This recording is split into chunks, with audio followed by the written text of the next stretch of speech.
So I earlier today, or it might have been yesterday, depending on when we actually show this video, but I put together a kind of a list of the really positive things that happened in the earnings call. But one of them I thought really required getting even deeper and deeper and deeper into the weeds because it really is kind of well, I would call it Brian, I brought Brian to talk about this. Brian, I would call this part of the two things that are core to the business. Right. Autos are not core. They're the realization of the core. Yeah. Yeah, it's what's underlying. What are the two things that are going to make this company worth trillions of dollars? One is AI, and the other one is batteries.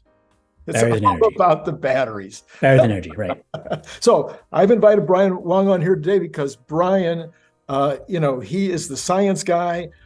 He has a website you need to go to, which is nextbigfuture.com, which is the #1 science website blog in the entire universe. And if you're not going there, I don't know, it'd be kind of like not reading the book that we both wrote a while back, the Elon Musk mission, which I think is still about 80% correct. I mean, 80% new and interesting. Right. 20% of it has happened or hasn't happened in some cases, but 80% of it is still, I think, fresh. Anyway, Brian, thanks for coming on. Okay, here's my thesis. My thesis is, and I want you to speak to the thesis. They said in the earnings call a few things that, okay, I think we might have been okay with. We kind of knew long term, but that he really brought home. And one of those is they're going to start. They've already started with line 2. They're going to start lines 3 and 4 in the next 6 months. In Texas, right. In Texas.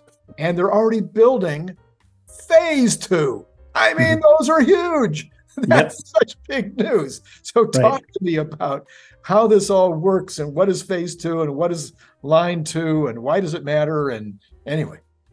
So this is their own 4680 batteries. And they're currently on the line 1 of Texas.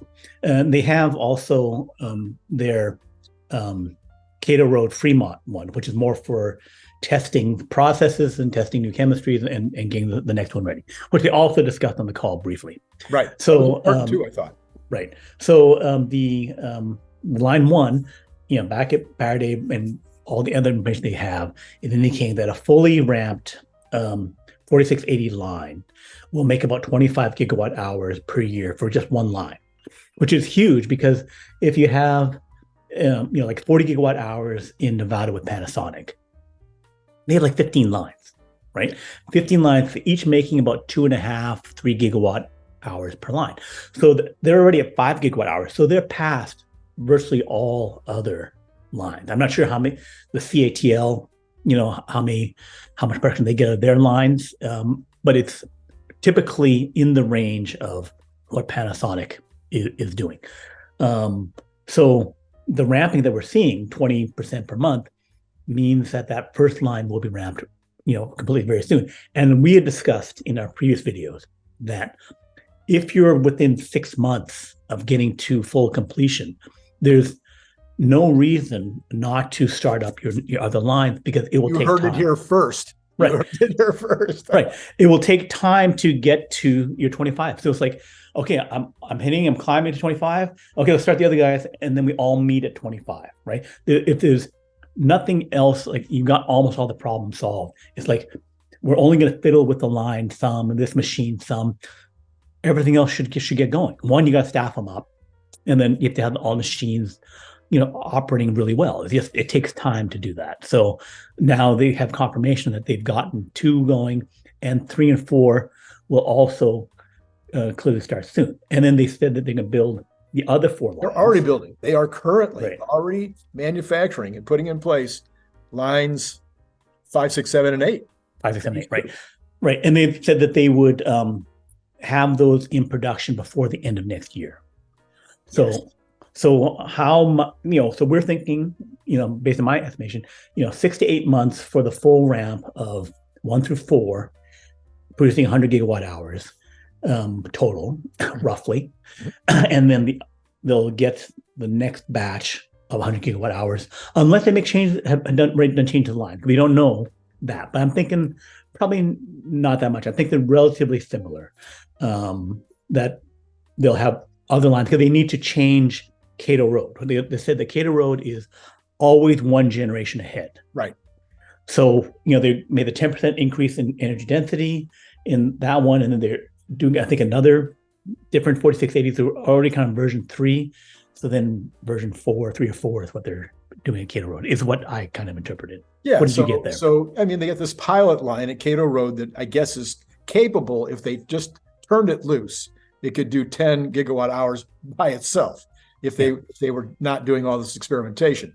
But it looks like they've now just really turned it into a lab, and they're producing some quantities, but they're looking at, I'm sure, various chemistries, various methodologies for improving the existing chemistries, et cetera, and then you move that down to the main lines.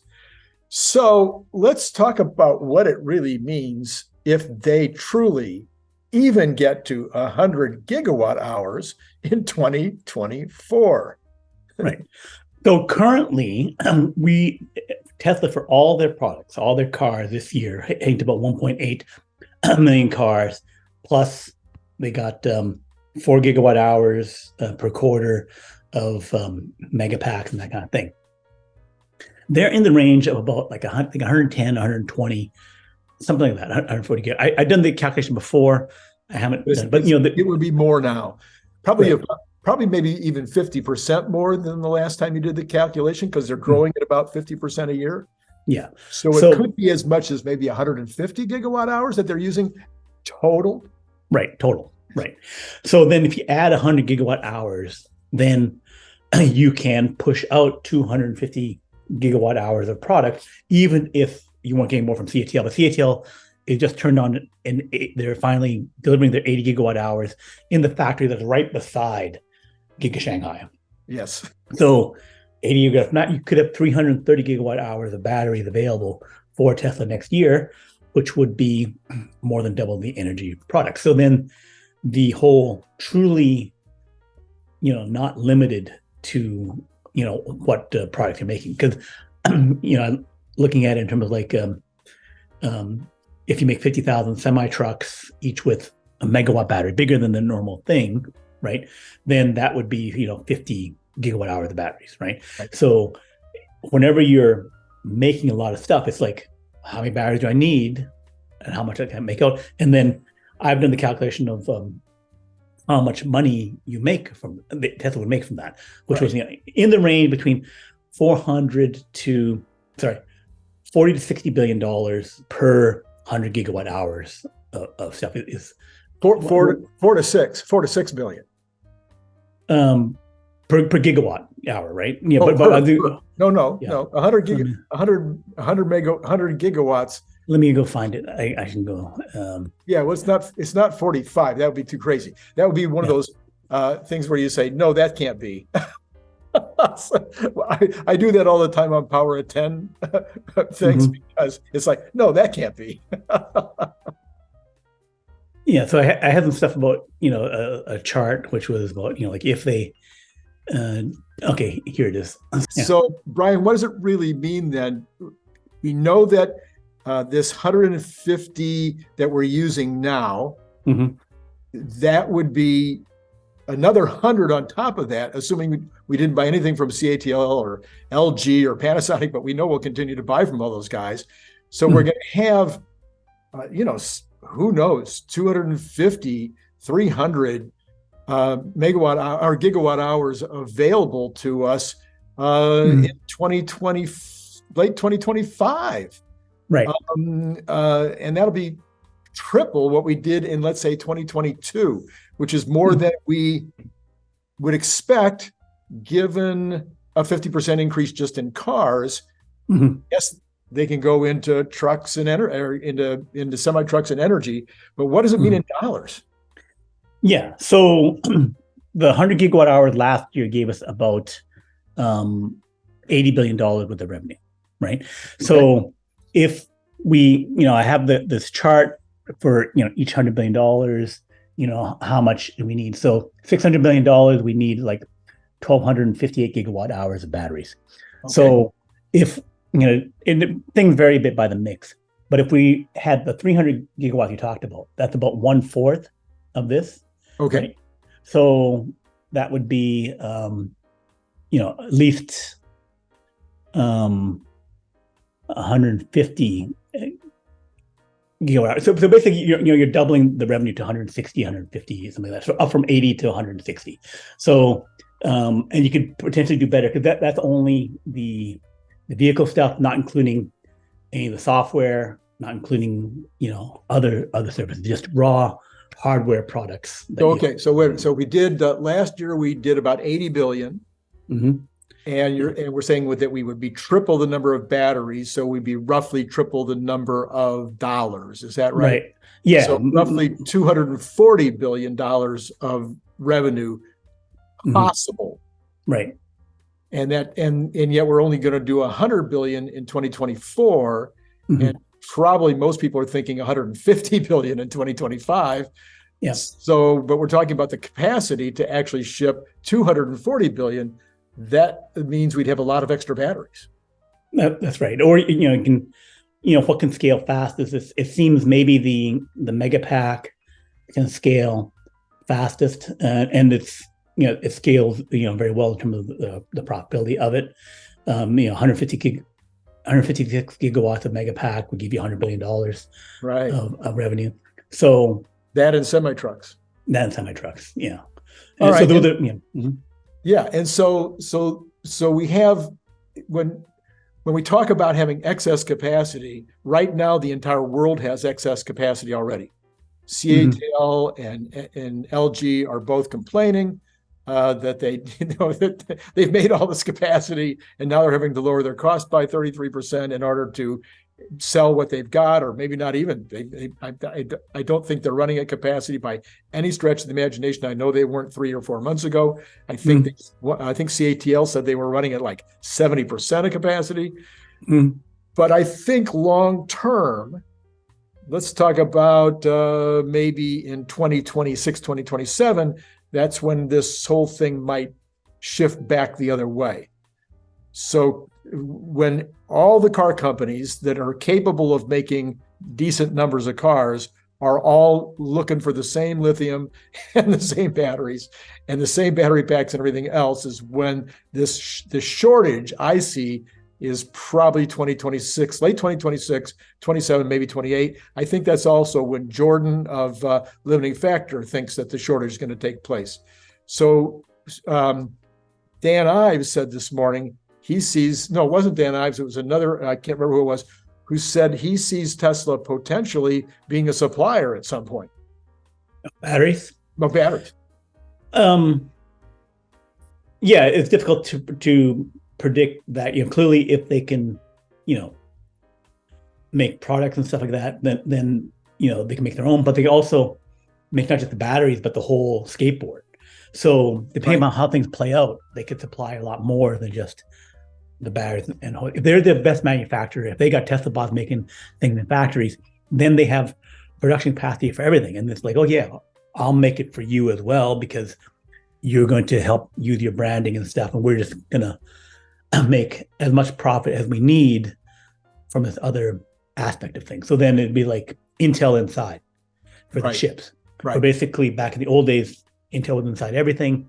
And then, every product, Dell, everything had the Intel chip. And so, so that could be something, a Tesla inside. Now that is just, those 200 gigawatt hours is just for Austin.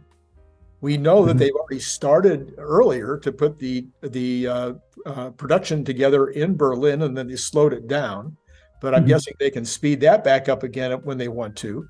And then in 2025, I would think that they will be starting, maybe even sooner, they'll be starting to build lines in Reno as well, because they talked about 5 lines in Reno, a line in Berlin. So that'd be 8 lines altogether. That'd be 800 gigawatt hours.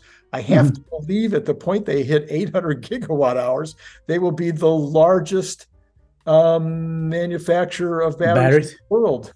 It depends if CATL hits their targets. CATL has talked about 1,200 gigawatt hours. They have, okay. They have talked about that, but then they haven't done. They're behind schedule on that. But some of the Chinese players have talked really big. So I think collectively, Benchmark Minerals Intelligence has talked about 400 gigafactories around the world for all these battery things that would collectively by 2030 produce 6 terawatt hours, 7 terawatt hours of batteries, which hits that limitation around lithium. Right. But and then CATL is working on the sodium batteries, sodium batteries, we're just getting up now. So they don't use lithium. So Tesla would definitely be in the mix at 800 gigawatt hours, but it's really they need to go terawatt hours, which is like why not? You should be doing it. You have all these products. Like if you each line costs you $2-3 billion,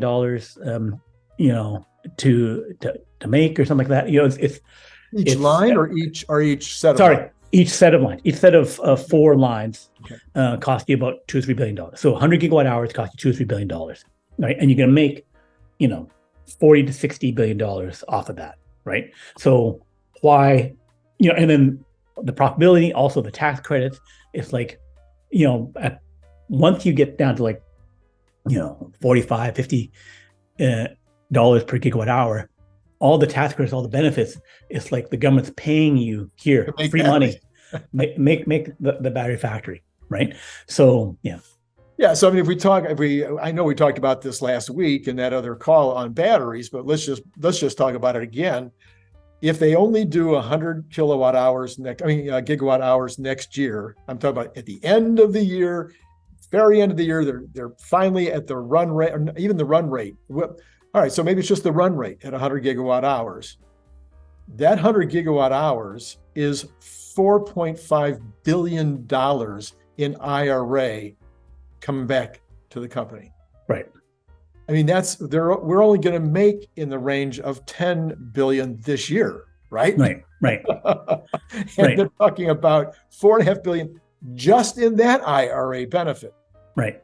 For 100 gigawatt hours. And if you get to 200, now we're talking about $9 billion. If you get Reno going and you got 5 more lines, unless Congress decides this is nuts, you're talking about 2 and 4, 5, 7 times 4 is 30 billion in IRA subsidies. Right. They don't give that. Most of the countries in the world don't get that for a foreign aid package. Right. And the other thing is that, like, let's say you're trying to do a simple calculation, you're doing Megapacks. So you're just taking the batteries, you got your Lathrop ramped, you got your Shanghai ramped, and you're popping them into Megapacks. The call also said that they're definitely on track to like 30%, maybe more margin off their Megapacks. Yeah, well, 25 was right now, so 24, I guess. Right. So yeah, we could be going much higher than 24. Yes. Yeah, but let's just say 30%, right? Yeah. So $50 billion of Megapack from 100 gigawatt hours. And then you get 30% of that, you gain $15 billion. Yeah. Off your that. So you're more than doubling, the current year's net income from those increased batteries, from your own 4680s, not including your tax credits and all this kind of stuff. So that could be like $20 billion. It's going to be triple your net income from just the batteries. So yeah. And as long as you're talking about Lathrop, a lot of people have been asking, and I guess nobody brought up on the call because, energy's always continued to be this kind of back of the mind thing. But Elon said, by the way, it is now a significant portion. You want to let the street know, okay, it's significant now. you need to pay attention. The people are saying, well, how come Lathrop hasn't ramped up faster? How come Shanghai hasn't ramped up faster? I'm going to have Bradford Ferguson on a week from today, when this video is out on Friday. I'm going to have him on a week from today. We're going to talk about this. He had said that it was all about these heavy lifting, the things that needed to lift these final containers and put them up onto a flatbed, so they could be taken down and shipped. And the guys who were making these couldn't make them fast enough. But those were supposed to be delivered like September, October. So now we should be, and I think that's what they said in the call, is they are now in the second phase of ramping up in Lathrop. Well, that little factory is capable of doing $20 billion a year by itself. Right. So, and so at 30%, that would be $6 billion, not counting the IRA money. Yeah. So it's something where, that's can finally start proceeding faster.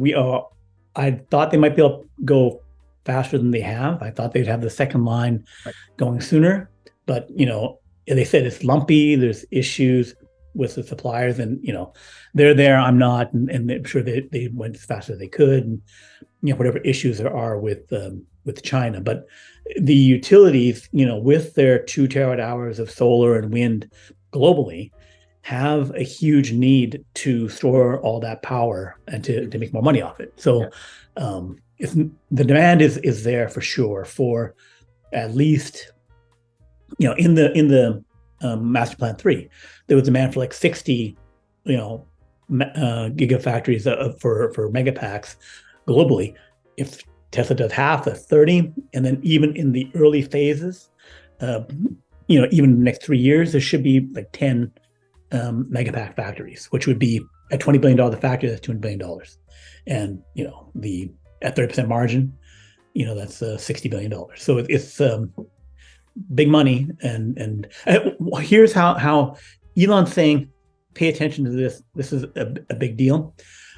He can do that with the CFO next quarter when he says, it's material. I dump in the page. I dump in the lines. Yes. Not the lines in the factories, the lines in the annual report or the quarterly report that say, here's the megapacks, here's what we did, and then here's $500 million, or next quarter $700 million of revenue, and then here's something about the capacity in the forecast, right? Where it's like, instead of just showing the Cybertruck Model Y, Texas, Austin, they show Lathrop, Shanghai, capacity, and when it's ramping up. So if they give it the same treatment as the cars and the trucks, then how can I ignore it? You dump the page on there, so you're slapping the face with the material data. Then it's like, okay, now I, as an analyst, must analyze this thing. You've said, here's the homework. You must do your homework in order to talk about it. So once they put it in there, just like they also need to put, they put the chart with the mileage on the FSD and stuff like that. It's kind of like when you put the chart in, the analyst must respond and analyze. Right. So. Exactly. So you may or may not have seen this yesterday morning, and I'm sorry to spring it on you, but the head of the dry cathode division of Tesla up and left. And he's forming a new company with another guy who I didn't get exactly the details of his background, but apparently another very bright guy with regard to battery manufacturing. And they're going to go ahead and start a new approach to dry cathode using silicon. And apparently he's been pushing Elon to get into silicon. And Elon has been saying, no, we don't need silicon or whatever. I don't know the details of why Elon has been saying no to silicon, but apparently these two guys have decided this is the future. It's faster, it's cheaper, blah, blah, blah, blah, blah. So any thoughts? Oh, I'm wishing him all the success that he can get, because if we need batteries, we need more batteries, right?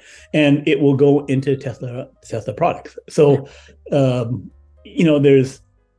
it's not like him making batteries would stop